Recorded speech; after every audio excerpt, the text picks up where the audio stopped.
Disney is struggling. From repeated films underperforming at the box office, to people losing interest in what the company is releasing, Disney are willing to do whatever they can to save money, which includes removing newly released series and films from Disney+. Content that would have had so much put into it, hundreds of people that would have put years into creating something, only for it to be wiped off the streaming service, making it increasingly hard for people to access because it was made purely as a Disney Plus original. And yet, stuff like this still remains on the platform. It is the great equalizer.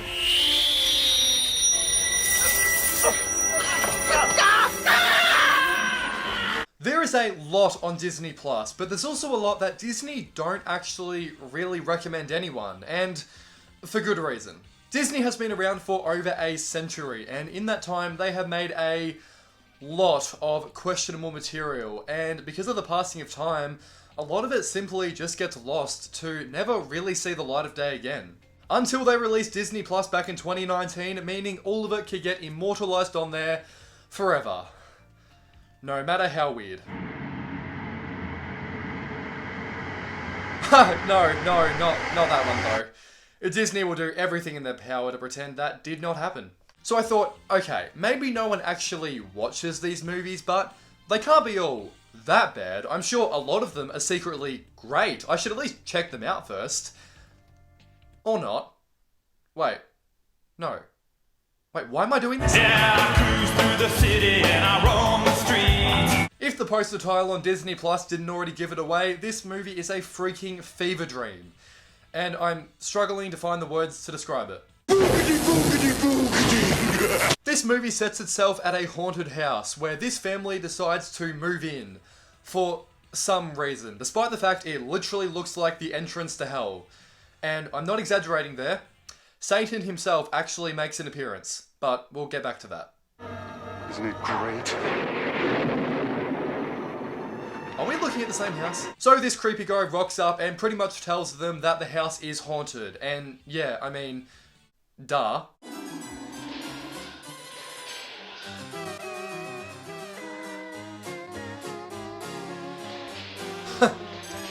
My god, the 80s were a different time. Now, the kids are getting really sus about the house, so they get chatting with the creepy guy who tells them this whole story of how this man sold his soul to the devil and killed his family or something. So that is now why the house is haunted. I don't know. I was just too fixated on this horrifying imagery on the screen that is now burned into my brain and I cannot get it out for no matter how much But all the same, the kids try and tell their dad what happened, but he's just too fixated on playing practical jokes to the point where he won't even listen to his own kids. Daddy, we gotta talk to you. Oh, I know you do, sweetheart. Trying to talk to you. Yeah, I know, sweetheart, but wait. We went to the Historical Society. Oh, no, wait. You gotta look at... Their dad is the worst. At this point, we're about 5 minutes until the movie is supposed to end, and Mr. Boogedy, you know, the guy the movie is literally named after, still hasn't even showed up yet. And once he finally did, I kind of wish he didn't. Boogity! Boogity, boogity, boogity! Boogity!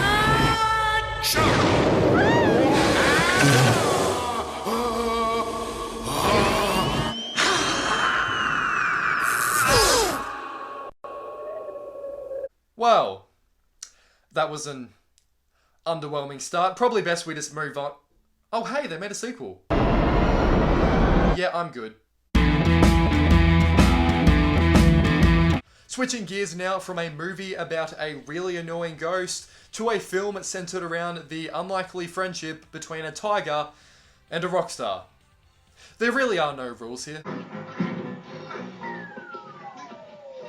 Strangely enough though, I actually did prefer this film a lot more compared to the last one, because at least in this film, something actually happens. Whether that's a tiger jumping onto a moving car, or the villain trying to shoot a literal child, or the tiger attempting to rip someone apart in the climax, it sure is eventful.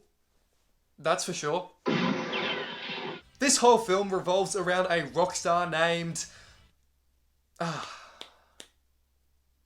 Nah, lost it. Who's just the biggest deal at the moment, but because of this, his manager won't let him have a break, and he starts to become really overworked and exhausted. Hang on, who made this film again? Hey, I'm Miley Cyrus from Hannah Montana, and you're watching Disney Channel. Oh yeah, Disney. Tackling a storyline about overworked child actors. Kind of ironic. So for a few days, he decides to run away and just get away from the fame. Hey, that's a lot of cash for a kid your age to be carrying. You didn't steal it, did you? Oh, okay. Well, there is a reasonable explanation for this. There's no need to...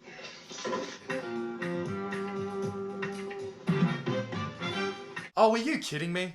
So to avoid getting arrested, he jumps onto this random boat which arrives at this island, where he meets Sultan the Tiger, who doesn't kill him for some reason because he is a rock star.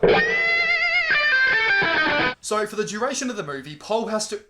Oh, that's right, it was Paul. He has to try and protect Sultan from getting hunted by this guy, who likes to hunt wild animals for... Wait, what the hell is he doing? So after a string of insane scenes, he leads Sultan off the island and hijacks some guy's random fishing boat and threatens to set the tiger on him if he doesn't give him a ride. Oh my god. Overall, I gotta say, this is actually not a bad movie. I mean, apart from a few times where there's very real animal abuse going on, it's actually not that... Oh, hang on, that's not good. Making the news and his dues. I don't know what to make of that title. I'm just picturing a horror movie about a sentient computer with tennis shoes. It's actually nothing like that. It's pretty much just 1960s young Sheldon if he was on performing enhancing drugs. No, really. The film follows Dexter Riley, a student at... Oh my god, is that a young Kurt Russell?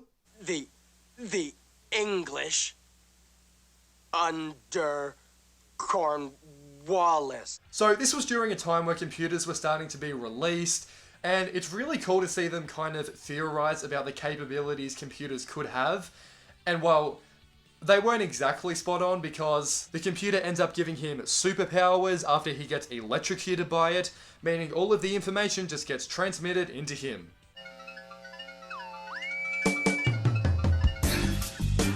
Whoa, hang on, this is a teenage boy we're dealing with here. We do not need to see what's going on inside his head. So all of a sudden, Dexter Riley is the biggest deal. He's got parades dedicated to his name, he's signing autographs, he's doing interviews, all the girls want him, all because he's a nerd now. Wow. Really? Huh, usually it's the opposite way around. Good for him. Boy, that'd never make Playboy. Hold up, what? Anyways, his fame is short-lived though because Dexter starts to glitch and make really weird sounds.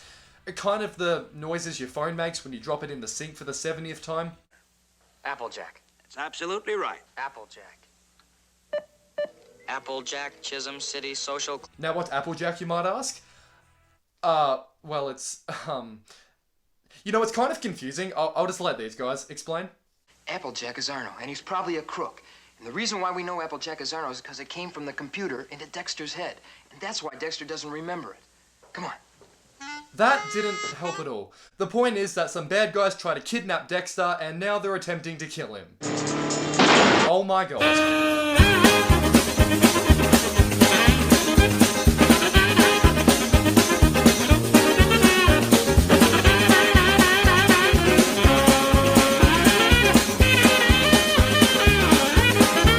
It's okay though, all is well, the day is saved, and Dexter was left unharmed. Caribbean and Medita.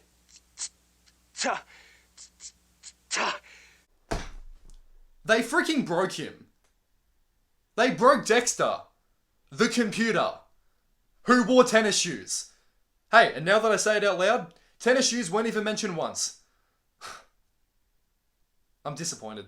No, this movie's fine. It's not as bad as the title might suggest because I don't know what they were smoking at the time, but these 60s movies are just so unhinged, and you know what? I love it.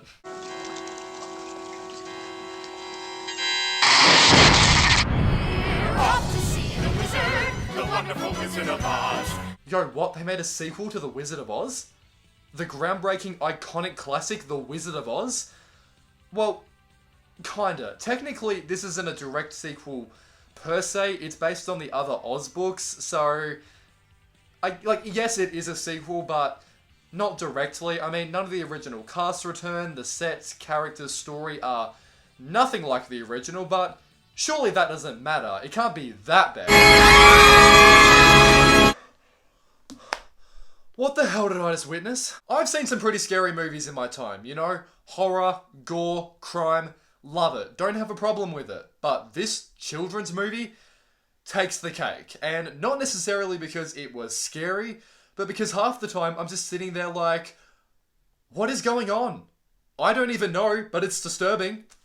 That's for sure. And yeah, sure, the original had some scary sequences, but nothing compares to this nightmare fuel of a film. Taking place a few months after The Wizard of Oz, Dorothy, who looks like she's de-aged about 10 years for some reason, is talking nonsense about some place called Oz and having scarecrows as friends. You know, the stuff that a kid might talk about. What she ever talks about is some place that just doesn't exist. Talking tin men, walking scarecrows. Oh, seems pretty harmless, right? Yeah, well, apparently not, because she unknowingly gets sent to a torture chamber where she will have pain inflicted upon her.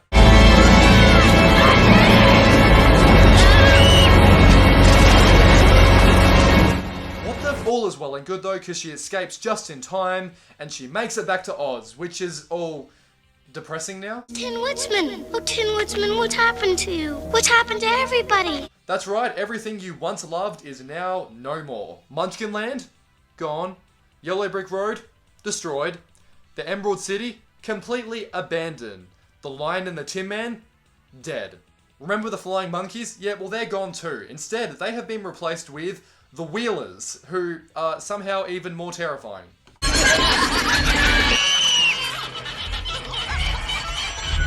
I don't remember them. You're telling me. I don't remember any of this. It's okay though, Dorothy's not completely alone. This time she's joined by a robot named TikTok. Yes, really. I am TikTok. Knock off Jack Skellington. Funny enough, his name is actually Jack. May I call you Mom? A flying deer head, and to round it up, a talking chicken. Move aside, you lot, we got a new gang in Oz.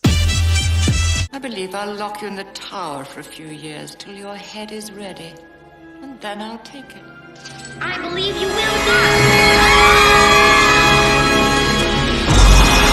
Oh my god! Eventually they all do get captured by the Gnome King, who keeps them as prisoners, including the Scarecrow, who appears like he's had a very few rough months after Dorothy's last visit. But all is well. They defeat the Gnome King by making him swallow an egg, which does seem ridiculous, but I can't judge it too harshly because I guess in the original they do defeat the Wicked Witch by killing her with a bucket of water, so I'll let it slide. This movie isn't terrible. I mean, don't get me wrong, it's weird as hell, but I do respect them for trying something different, although surely there's got to be a better Wizard of Oz sequel out there, right? Peep, peep, peep, cheep. Can't you hear that? And return to the greatest legend ever in 3D. Legends of Oz. I take that back. At this point, I was way too far down the rabbit hole of just completely absurd movies lurking on Disney+, so I was pretty much equipped to watching anything. Enter Fuzzbucket. Fuzzbucket, Fuzzbucket, Fuzzbucket, Fuzzbucket, Fuzzbucket! So Michael here is starting junior high, but he doesn't really have any friends, he's pretty lonely, but he does have this one imaginary friend called Fuzzbucket, and everyone in his family hates him for it. Aren't you a little old for an imaginary friend? Aren't you a little old for a padded bra? Everyone in his house is always yelling at him, his parents are always fighting about it. It really is just tearing up his entire family. There are a lot of things that make your mother and I unhappy, and you are one of them. It's not just at home either. This whole Fuzzbucket business is ruining his social life too, because obviously, no one believes him. What are you doing? Come on, talk to him. What do you mean? He thinks I'm lying. Tell him! I'm just... I'm not crazy. Tell him! Tell him! Stop it. Tell him! Stop it right this minute. My god, this is every villain origin story. After all of the issues his imaginary friend is causing, Michael just decides, screw it, I'm just gonna make him visible to everyone. Which, to his credit, he does.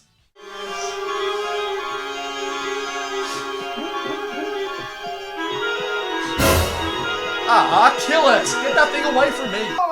Got a home going. Can't go poof no more. What's he saying? Nobody see. Sneak through town. Home going away. Yeah, pretty sure this is just knockoff E.T., guys. But it's okay, because Michael's having fun, he finally has a friend, and Fuzzbucket seems pretty harmless. Son of a... Now, this whole time, I was under the impression that these two were just, you know, really good friends. They were just buddies, you know? But all of a sudden, I'm getting mixed vibes. I love you. I want to be with you. I'm not sure what's going on here. You love Fuzzbucket? Here, smooch. I love you too, Fuzzbucket. Okay. That was an interesting film. Certainly an unlikely relationship between two characters, but I mean, it can't get any weirder than that, right? Can you imagine? Now, from the description of this movie, it actually seems pretty lighthearted. It follows 12-year-old Preston as he comes into possession of a check worth $1 million and proceeds to go and buy a lot of nice things. He now lives in an expensive house, he goes out with this woman. It's all pretty normal. Wait, I'm sorry, he what? Yeah, I don't know how I feel about this. It was really fun. And, I had such a good time. Can you stop? So that means our date? Just for your job? Oh, thank God. None of it was real. What a relief. You know, for a sec there, I thought things were actually gonna get weird. Oh my God. Well, that was fun. Strange, but fun. The only problem is Disney Plus has now started recommending me a bunch of old, forgotten, and especially weird movies because it thinks that's the type of stuff I'm into now. It's like, wait, you like this type of stuff? Wow, okay, that's a first. Here you go. So then, what am I supposed to do now? A part 2? No. Well, maybe. Actually, okay, put it this way. If this video gets 1,000 likes, then sure, I'll do a part 2, but I think I'm safe. Well, that is all for today's video. I hope you enjoyed. If you did, consider subscribing to the channel and maybe letting me know down below if you've seen any of these movies, if any of them piqued your interest perhaps. Thanks for watching and I'll see you next Friday.